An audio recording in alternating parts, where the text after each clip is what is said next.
안녕하세요. 김유라입니다. 오늘은 세계적인 투자가 짐 로저스의 앞으로 5년 한반도 투자 시나리오라는 책을 가져왔습니다. 새로 나온 신간이에요. 새로 나온 신간이고 굉장히 유명한 전 세계적인 투자자가 얘기한 내용이기 때문에 신뢰를 가지고 이제 집어들었습니다. 이렇게 세계적인 투자자가 보통 우리나라를 타겟으로 이야기하는 경우는 거의 없습니다. 뭐 미국에 대한 이야기를 한다거나 전체적인 이야기를 하는데요. 우리나라에 대한 이야기가 많이 있어요. 그래서 2020년도부터 2025년도는 한반도 투자 시대다. 그러면 뭐 때문에 우리 한반도를 지켜보고 있는지에 대해서 함께 이야기를 나눠볼게요.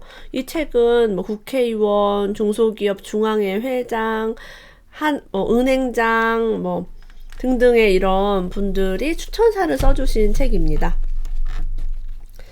그래서 이 짐 로저스가 이제 다른 한국분이랑 같이 이렇게 지었어요. 기획부터 집필까지 8개월이 걸렸다고 하고요. 짐 로저스가 국내 독점에서 출간이 되었다고 합니다. 너무나 큰 기대를 하면서 집어들었어요. 워런 버핏, 조지 소로스와 함께 세계 3대 투자자로 불리는 짐 로저스는 우리나라를 어떻게 바라보고 있을까요? 자, 이 사람은요, 2003년도 미국 주택시장의 거품을 보고 2008년 글로벌 금융위기를 예측했고요. 이런 것들을 다 극복해낸 투자자입니다. 이렇게 쫄딱 망할 때 망하지 않고 버틴 것만 해도 대단한 거죠. 늘 한 발 앞서 위기를 경고해왔고 닥쳐올 경제 혼란의 트리거가 될 요인과 주식시장에 미칠 영향, 그에 따른 구체적 투자 대응 전략까지도 숨김없이 밝힌 그런 투자자입니다. 그래서 위기가 오면 어떻게 대처해야 되고 어떻게 투자의 포인트를 잡아야 되는지 이 책을 통해서 통찰력을 구할 수 있다고 봐도 과언이 아니죠. 투자자라면 반드시 시장에서 일어난 사건 뒤에 숨겨진 인간의 생각과 행동 기제를 살필 줄 알아야 한다라고 얘기합니다. 이게 무슨 이야기냐면 역사를 알아야 된다는 거예요. 과거에 어땠고 과거에 어떤 국가가 어떻게 망했고 유망하다고 했던 것들이 어떻게 무너졌는지를 볼 수가 있어요. 많은 투자자가 아마존, 구글, 애플이 위대하다고 얘기합니다. 하지만 15년 후에도 그들이 건재할까? 라고 질문을 던지고 있어요. 찬란한 제국들이 무서운 결말을 맞이한 역사를 분석해라 라고 쓴소리를 던지고 있습니다. 나의 투자 원칙 중 하나는 자신이 이해할 수 없는 것에 절대로 투자해서는 안 된다는 것이다. 여러분 이 부분 너무 공감하지 않으세요? 내가 잘 모르는 거를 누군가의 추천으로 혹은 누군가의 권유로 아니면 돈을 번다는 얘기를 믿고 했을 때 후회되거나 손실을 본 적이 한 번쯤은 있지 않나요? 저는 남을 믿고 했을 때 좋았던 적보다는 나빴던 적이 더 많았습니다. 내가 전혀 몰랐기 때문에. 가장 좋은 방법은 내 눈으로 현장을 확인하고 직접 부딪혀 얻은 정보를 통해 그 투자가 합당한지 의심에 의심을 거듭해 묻고 따지면서 판단하는 것이다. 투자는 다른 누구의 말도 아닌 자신만의 판단을 믿고 가야 한다라고 얘기합니다. 나의 판단이 생길 때까지 지속적인 공부와 훈련이 필요하겠죠.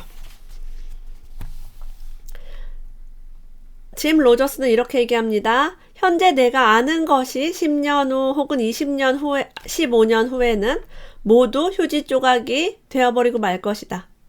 지금 맞다고 생각한 방식이 언제든 틀릴 수 있다는 의미다. 여러분, 우리가 10년 전에 아는 것과 지금 아는 것이 어때요? 같나요? 솔직히 10년까지 볼 것도 없습니다. 1년 전에 생각한 것과 지금과 같나요? 저는 1년 전의 저와 지금의 저와 생각이 많이 다릅니다. 그래서 우리의 생각은 바뀔 수 있다. 내가 지금 하는 이 생각이 틀릴 수도 있다란 가정하에 공부도 하고 생각도 하는 거죠. 지금 우리가 사실이라 여기는 모든 것은 언젠가 변한다 라고 합니다. 나는 우리가 무엇에 호기심을 갖든 늘 의심하고 질문해야 한다고 생각한다. 특히 뭐 할 때요? 돈을 투자할 때 말이죠. 이 책은 투자 관련 책이니까요. 질문이 없는 투자는 반드시 패한다고 합니다. 끊임없이 질문 던지. 이게 옳은가? 이게 그른가? 앞으로 어떻게 될까? 이렇게 될까? 저렇게 될까? 스스로 질문하고 스스로 답변할 수 있는 그런 수준이 돼야 훌륭한 투자자, 이길 수 있는 투자자가 되겠죠. 자, 그러면 짐 로저스가 남들이 보지 못하는 흙 속의 진주를 발견한 사례가 있습니다. 이 사례를 통해서 어떻게 생각하고 통찰해야 하는지를 엿볼 수 있었어요. 내가 만약 월스트리트의 고층 빌딩 사무실에 근무하면서 고급 가죽 의자에 앉아 자료만 들여다봤다면 전 세계에 걸쳐 새로운 시장을 개척하고 투자하는 일은 없었을 것이다 라고 얘기해요. 1991년에요. 첫 번째 세계 여행을 했는데 아프리카를 다녀온 후에 보츠와나라는 국가에 투자를 했다고 합니다. 세상 사람들이 가장 의아하게 생각한 투자였대요. 솔직히 말하면 저는 보츠와나라는 나라가 있는 줄도 몰랐습니다. 처음 봐요. 대부분의 경제학자나 투자자들이라면 전혀 고려하지 않은 그런 국가였다고 합니다. 거기를 여행을 갔는데 다른 여느 아프리카의 국가들과는 달리 뇌물을 요구하는 식의 어떠한 분란도 없이 통관 절차가 매우 효율적으로 이루어졌다고 합니다. 환전의 암시장 또한 찾아볼 수 없었대요. 와, 여러분, 환전의 암시장은요, 동남아만 가도 흔히 볼 수 있죠. 은행이 아닌 민간이 환전을 하고 있죠. 근데 91년도에 아프리카에서 환전의 암시장이 없었고 뇌물을 요구하지 않았다는 건 정말 클린한 일입니다. 저 어렸을 때만 해도 우리나라도 뇌물을 요구하는 경우 선생님이나 경찰이 그런 경우 굉장히 많았거든요. 와, 이거 놀랄만 하죠. 아프리카가 라고. 국토는 매우 넓었고요. 인구는 적으며 다른 국가들보다 무역 흑자 규모가 크고 재정 상태가 건전했다고 합니다. 그래서 보츠와나 증권거래소에 등록된 투자 종목 7개를 모두 사들이고 2007년도, 2008년도 그 미국의 금융위기가 왔을 때 그때도 계속해서 재투자를 했다고 합니다. 전 세계 신흥시장에 대한 투자가 과열될 것이라 판단해 모든 주식을 팔았대요. 그 이후에. 나는 남보다 한 발 앞서 보츠와나에 투자했던 18년 동안 막대한 이익을 남겼고 투자를 시작할 때와 마찬가지로 남들보다 먼저 빠져나왔다. 자, 몇 번을 거듭해 강조하지만 나에게는 특별한 정보란 없다고 얘기합니다. 내가 직접 몸으로 부딪혀 경험하고 공부해서 얻은 나름의 통찰을 믿고 투자할 뿐이다. 나는 이것이야말로 지극히 평범하지만 매우 특별한 투자 비법이라고 말하고 싶다. 여러분, 그래서 예를 들면 우리가 91년도에 짐 로저스를 만났는데 짐 로저스가 나는 아프리카 보츠와나의 주식을 투자했다. 너도 해라 라고 말하면 할 수 있을까요? 절대 못하죠. 할 수 없습니다. 91년도에는 저는 8살이었어요. 나이도 어리고 돈도 없었지만 제가 그때 37에 돈이 많은 사람이었다고 해도 이런 국가엔 투자하지 않습니다. 그래서 내가 알고 내가 분석하고 내가 깨달은 게 전부다. 큰 깨달음을 얻는 그런 스토리였어요. 누군가 내게 부가 무엇인지 묻는다면 부는 곧 자유와 같다고 말한다. 내가 부를 쌓는 이유는 무엇보다 자유롭게 살기 위해서다. 부가 행복이라고 하시는 분도 있지만 저도 행복이랑은 상관이 별로 없고요. 자유랑 좀 가까운 것 같아요. 그래서 부를 통해서 하기 싫은 일을 하지 않고 좋아하는 일을 더 많이 할 수 있겠죠. 한반도를 앞으로 좋게 보는 이유는 역시 통일 때문입니다. 우리에게는 북한이라는 개방되어 있지 않은 국가가 있죠. 만약에 북한이 붕괴가 되었을 때 북한의 금화, 은화는 세계 곳곳의 주요 수집가들에게 매우 매력적인 투자 대상이 될 것이다 라고 얘기합니다. 심지어 부르는 게 값이 될 정도로 희귀 상품이 될 거라 예상해 볼 수 있다. 북한의 금화와 은화는 가격이 내려갈 일이 절대 없을 것이다. 근데 이게 여러분 희소가치예요. 금화, 은화는 어떤 매년 찍어내는 수량이 한정돼 있고 더 많이 생산할 수 없고 북한이 붕괴돼서 사라진다면 영원히 북한의 금화, 은화는 만들어낼 수 없으니까 기존에 가져가 있던 것이 금액이 이제 올라가겠죠. 너무나도 좀 당연한 이야기가 아닌가 싶습니다. 화폐 개혁을 북한은 2009년 11월에 했다고 합니다. 100대 1로 100원이 1원이 되었다고 해요. 그런데 문제는 모든 돈을 다 바꿔주지 않았고 1인당 한도로 정했다고 합니다. 그러니까 정말 부자들, 거액의 현금을 가진 사람들은 돈을 바꾸지 못하는, 말도 안 되는 일이지만 이것 때문에 돈이, 그럼 여러분 100원이 1원이 돼야 되는데 일부만 되니까 못 쓰는 돈이 돼버리는 거죠. 그래서 이것은 시장 경제를 위축시키기 위한 조치라고 합니다. 거액의 현금을 보유한 계층은 재산 상당 부분을 한순간에 잃게 된 것이나 마찬가지였대요. 그래서 그 이후에는 지금 장사하시는 분들이 달러를 받는다고 합니다. 믿을 수가 없는 거예요, 자국의 화폐를. 너무 인플레이션도 심하고 바꿔주지도 않고 화폐 개혁했을 때 달러로 거래한다는 이야기가 정말 충격이 아닐 수가 없습니다. 금세기 최고의 투자자 존 템플턴은 가치 투자 전략이라는 책을 냈는데요. 주가가 하락했을 때 주가 수익 비율 PER, 우리가 PER이라고 표현하는 거죠. 이것이 사상 최저 수준인 10 아래로 떨어졌을 때, 이때 외국인이 되게 봤을 때 매력적인 주식 투자처가 된다고 합니다. 저 주식은 잘 몰라요. 근데 뭐 아시는 분들은 이게 뭔지는 다들 아실 겁니다. 그래서 템플턴이 주식을 되게 우리나라 걸 많이 투자를 했었고요. 2004년 8월에는 기아 자동차 주식을 매수했는데요. 당시 기아차는 PER이 4.8배로 매우 낮은 수준이었다라고 얘기합니다. 퍼라고 얘기하기도 하나요? 주식 잘 몰라서 말하기 조심스럽네요. 그리고 1년 4개월 뒤에 기아차 주가가 174% 급등했다고 합니다. 한 74% 정도가 오른 거죠. 한국의 외환 위기가 곧 위기 속의 기회를 발견하는 대표적인 사례가 되었다고 합니다. 그런 위기를 잘 활용하는 투자가가 바로 템플턴이었다고 해요. 템플턴이 한국에 먼저 했고 워런 버핏도 한국 증시에 발을 들여놓았다고 해요. 그래서 2007년도에 한국을 방문할 때 2003년도부터 개인 포트폴리오를 한국 업체로 많이 구성했다고 이야기를 했습니다. 2003년에 한국 주식시장이 PER이 3배에서 4배인 기업이 많았다라고, 이것을 저평가라고 봤대요. 포스코, 기아차, 현대제철, 신영증권 등등. 그래요. 그래서 이런 이야기, 주식 관심 있는 분들은 재밌게 볼 수 있는 그런 책입니다. 한반도가 유망한 이유에 대해서 또 나와 있죠. 우리가 지금 국방비를 굉장히 많이 쓰고 있는 국가 중에 하나죠. 종전선언이 이루어진다면, 남북한의 경제 교류가 본격적으로 시작된다면 어마어마한 규모의 예산을 확보할 수 있습니다. 인프라 건설이나 다른 생산적인 자원의 확충을 할 수가 있고요.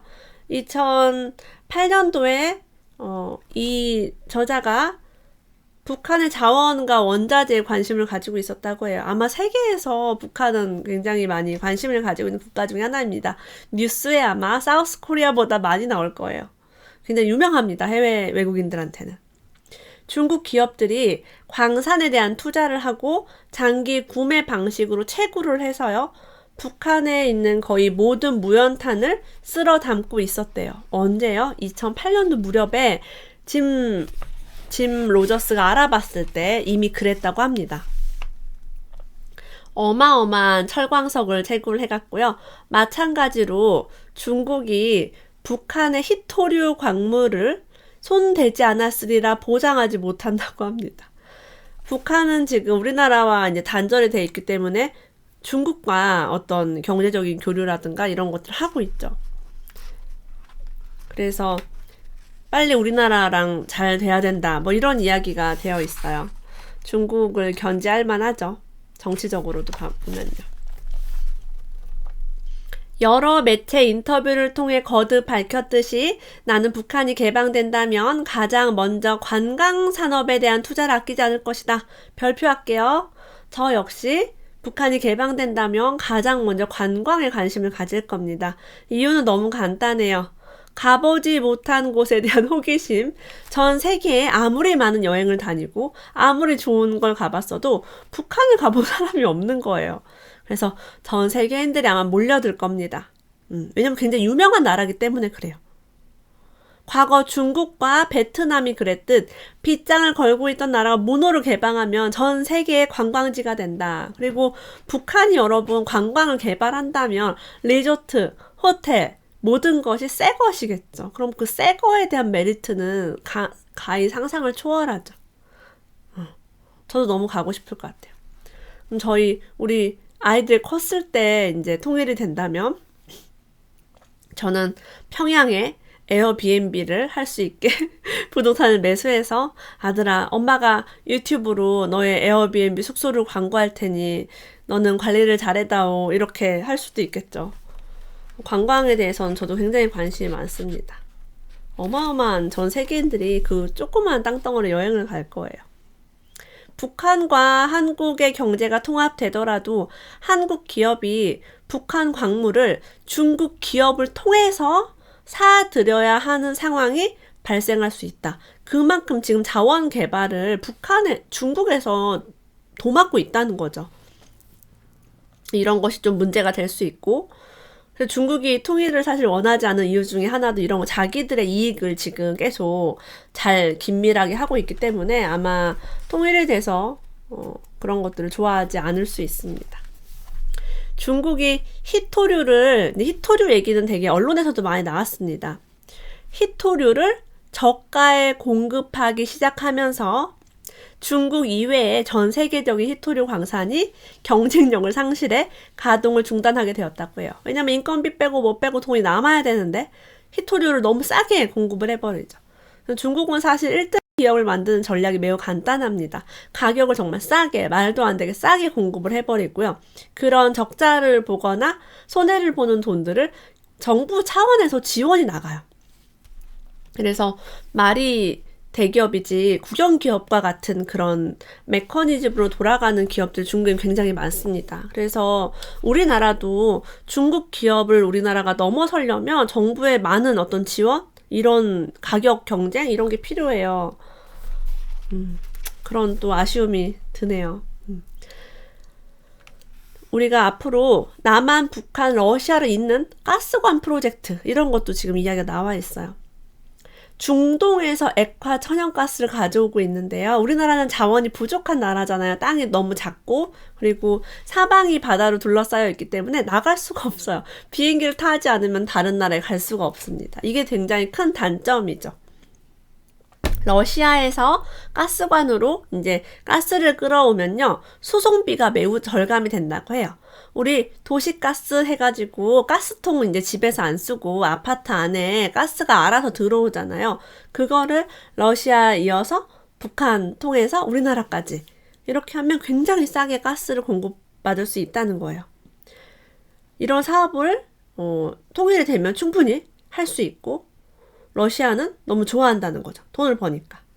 북한도 가스관 개발이 이루어지면 연간 1억 달러 상당의 가스 통과료의 수입을 거둘 수 있대요. 북한을 통과하는 것만으로도 수입이 생기는 거죠.